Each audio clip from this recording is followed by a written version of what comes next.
Hi everyone, Kevin here from Golf Guy Reviews, and in today's video I wanted to compare the Adidas Tour360 XT against the Adidas Tour360 XT SL. So you've got here the spiked version in the black and the spikeless version in the white. Now it's kind of rare, I suppose, for a brand actually to release two versions of the same shoe. So I wanted to compare them, show you the differences, show you the similarities, and let you know what I think. If you want to see the individual reviews of these shoes, then I've included the link above, but I thought it would be handy to actually just kind of compare them side by side and kind of let you know what I think of the two of them next to each other. So I really hope you enjoyed the video. Hit the like button if you do, and let's take a look. So with Adidas providing two versions of the same shoe, you can see here that they are trying to cover all bases and trying to give something for everyone, and maybe even get people to buy both versions of the same shoe, so that whether you need the extra grip of the spiked or if you want to go for the spikeless traction, you're going to get roughly the same feeling. That said, there are some subtle differences between the two shoes, so I kind of wanted to point them out. Now, first of all, let's talk about the similarities, and to begin with, the uppers feel very similar. Both are using a combination of their climate-proof leather as well as a microfiber upper as well. Both feel very, very soft. In fact, if I just put this one down here, yeah, you can tell here on the spiked version, very, very soft, very, very comfortable, breaks in nice and quickly on the toe box area. And if I compare that again to the spikeless version, feels exactly the same, to be honest. I've probably worn these ones a little bit more recently, so that they're a little bit more broken in. They're slightly softer, but that's not due to the makeup of the shoe. That's just me and the amount I've worn them. In terms of the styling as well, you know, you can see they are trying to be the same shoe, but there are some differences between them. In terms of the support and the stability, I would say actually that these provide pretty much the same kind of lockdown feeling because both are using the 360 wrap technology. So if I just bring them on the camera here, you can see actually that what you've got here are these three plastic bars. You can see they're actually kind of sit away from the shoe, and they link into three of the laces there. So actually, if I show you there, you can see it goes through the shoe and then through the plastic bar. And then when you do your laces and pull it, it pulls it nice and tight. And that's they call it a 360 wrap. So if I kind of hold it beyond there as well, you can see on the spiked version, it goes underneath the bottom of the shoe and goes round to the other side and pulls it through. So when you do your laces up, you're getting this nice tight kind of feeling across the shoe. If I compare that against the spikeless version, and you've still got the same concept there, so you can see here that that plastic section, the wrap there, is separate from the upper material of the shoe, but you can't go right the way under like you do with the XT. So I'm not entirely sure how that works on the underside, whether that is going right the way through. The only way to be able to tell is actually by cutting them open. It's called the 360 wrap technology, so I'm going to give Adidas the benefit of the doubt and assume it does, but I can't guarantee that. But again, you're getting the same kind of feeling when you do the laces up. They're pulling nice and tight across the midfoot of the section there and kind of locking your foot in. If you're finding this comparison helpful today, hit that like button. And if you haven't done so already, please make sure you subscribe to my channel so you can keep up to date on all my latest reviews of golf shoes, clothing and tech right here on Golf Guy Reviews. Now, while we're still looking at the upper, I highlighted one of the differences there in regards to the way that the 360 wrap technology works with the spikeless, and it's different to the spiked version, but there's a few other little differences as well. So first of all, if you take a look on the upper here, underneath the wrap area, if I hold that nice and close there, you can see it's this kind of dotted material. Now, I can't quite tell whether that's one of the synthetic parts or whether that's still leather, but you can see the material there is kind of perforated and is a different texture from the rest of the upper. If I compare that to the spiked version that I've got here, and you can again see that it is a different material underneath, but it's not that perforated material. You have got something different. You've got this kind of rippled effect going on. I'm not entirely sure why there is the difference between the two, because it still feels kind of soft. It's, you know, actually, to be fair, it's firmer than the leather upper material. So maybe it's in there for additional stability on the spiked version. I'm not quite sure, but that's one difference there. Also, in regards to the tongue area as well, you can see here on the tongue of the spiked version, it's just this kind of one piece with the Adidas logo in the middle. And if you compare that to the spikeless version, you've got this stitch seam going through the middle of the tongue there with the Adidas logo off to the side. And actually as well, in regards to the little hoop that holds the laces together, you can kind of see, hopefully here, that the loop is in the middle of the tongue on the spiked, and looks like it's off to the side slightly on the spikeless. Again, not entirely sure why they've made the decision to change that. Must be perhaps a technical reason, but yeah, so there's a difference there between the two. Again, in regards to the upper materials, if you take a look on the heel section, you can see here on this Adidas, on this spikeless one, you've got the perforated material again that you can see underneath the wrap technology, and you can see it kind of goes around the top of the shoe on the heel and ankle area. And if you compare that to the spikeless version, actually what you've got is just more of the leather material. You haven't got the difference in material there. And you've got a slightly different way that it's put together in the heel area. So you can see here that it doesn't go right the way around the top like the other one done.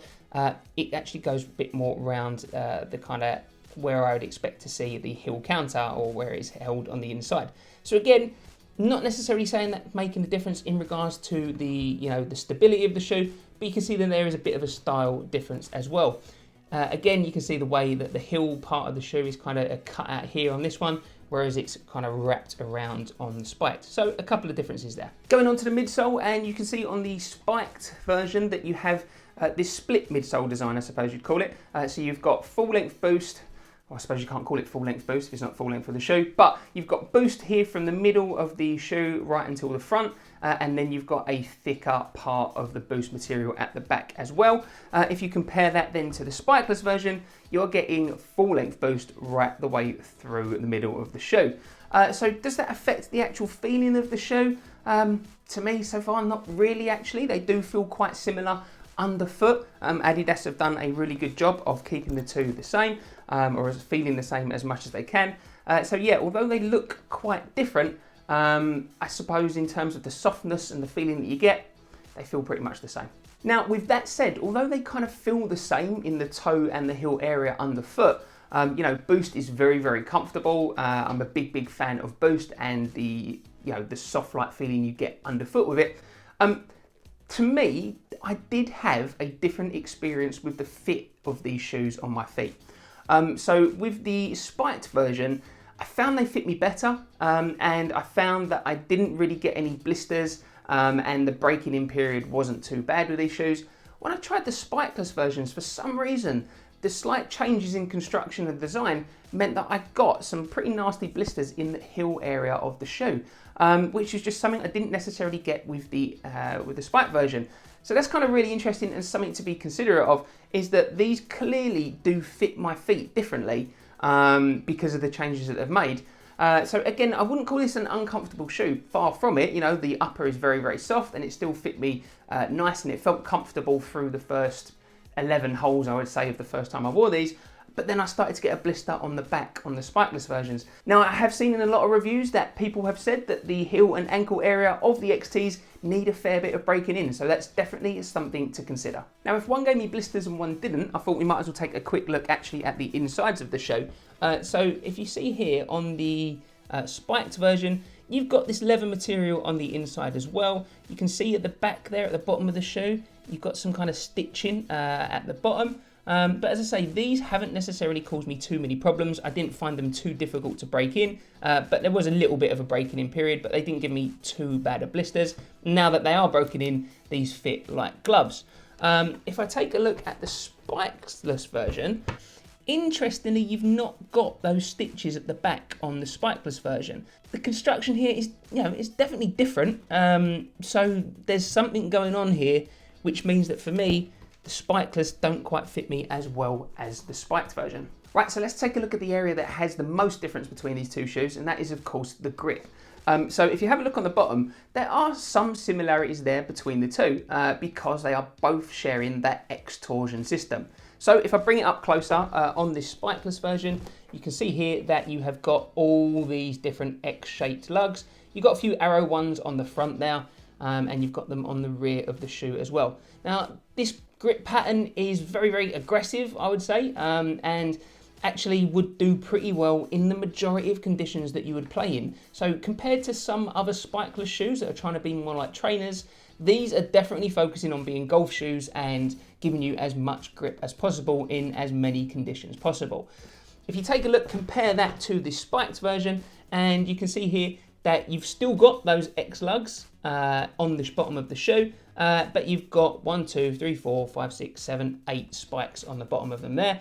In terms of the grip on these shoes, I've been very, very impressed with them. It's an aggressive grip pattern, and you know, they are performing very well right through the kind of range of conditions that you were playing. There is a little bit of softness to these spikes as well, so again, you can use them on dry conditions, but you know, where they're really, really going to shine is in the muddy parts.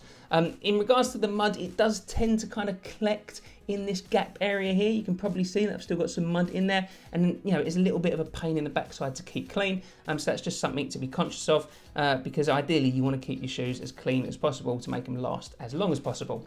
If I compare it to the spikeless versions, and where instead what you've got here is you've just got more of the X traction lugs right the way across the sole of the shoe.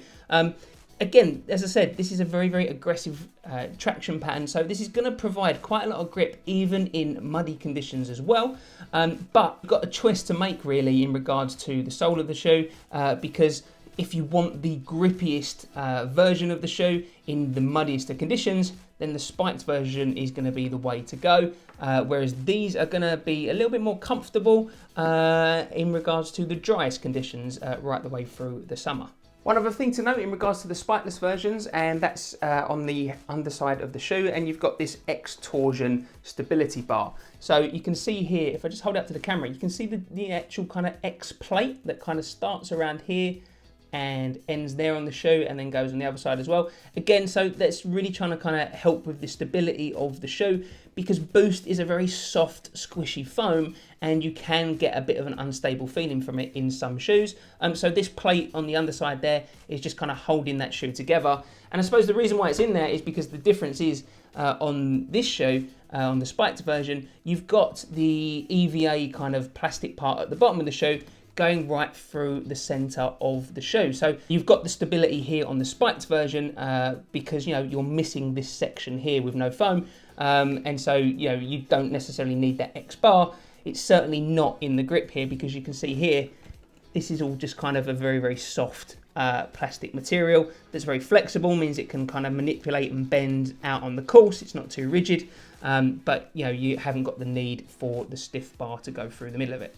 So there you go, that's my comparison of the Adidas Tour360 XT against the Adidas Tour360 XT SL. Between the two, if I had to recommend which one you should go for, it kind of depends what you're going to want to be using it for, I suppose. If you want the most amount of traction from a shoe, then you've got to go for the XT version, because the spikes do give you the added benefit and are going to see you right the way through the winter conditions with these. And you know, I've played all winter with these. I've got on really, really well with them. They're very, very comfortable, and yeah, just generally impressed with the all-round performance. Compare that against the spikeless versions, and you know, they are a great shoe. There's a lot of grip for them, and you know, in the harsh, dry summer, these are going to be perhaps a little bit more comfortable and perform a little bit better compared to the SLs. But in, you know, in the very, very wettest of conditions, I'm going to want to go with the SLs. I'm going to want to go with the XTs, to be honest. Also, I've just got a little bit of a concern as to why these ones gave me blisters and these ones didn't. You know, I've highlighted some of the small differences between the shoes, but the differences there have added up to these fitting me slightly different. Now, of course, that's only my feet that we're talking about here, so please make sure you try the shoes on for yourself, make sure that they fit you right. I believe there's wide versions in both of these shoes, and I've included links down below as to where you can pick these up. At the moment, the spiked versions retail on their website for £160 on the Adidas website, although they are often in the sales because, you know, they're well over a year old now. And the spikeless versions retail for £140, but again, you can pick them up in the sales, so definitely check them out. Really hope you enjoyed the video today, and I hope that helps. Let me know down in the comments what you think of the shoes. And please, if you haven't already, make sure you subscribe to my channel so you can keep up to date on all my latest reviews of golf shoes, clothing and tech right here on Golf Guy Reviews.